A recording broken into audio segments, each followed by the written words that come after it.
All right, now I'm going to show you into an illustration the numbers behind how this works. Now, in this video, I'm going to show you what a traditional whole life policy looks like and why you'll hear so many financial gurus and people in general talk about how terrible whole life insurance is.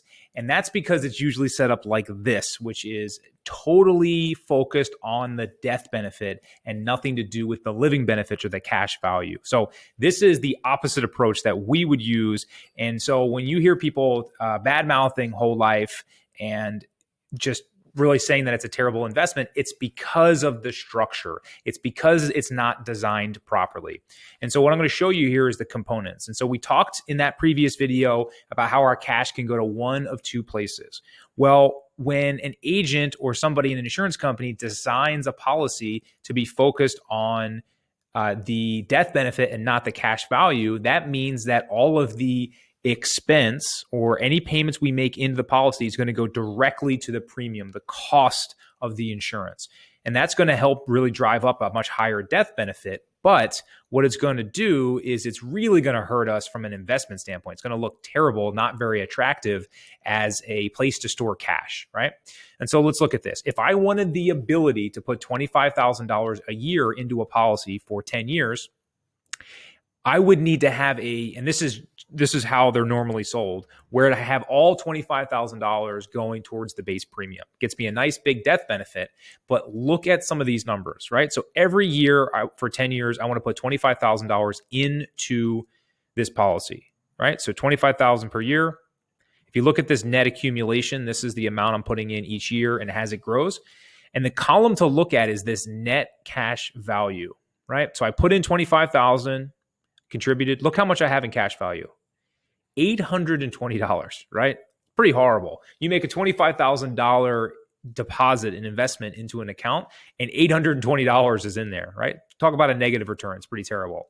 Year 2, year 3, year 4, you start looking through these numbers. I would have put $25,000 in and look at the numbers that are showing up here. Even by year 5, I put in $125,000 of my own money, only $96,000 is showing up in cash value. I'm getting a negative return through all the way up to actually year 12. So I stopped funding at year 10 here, just for an example.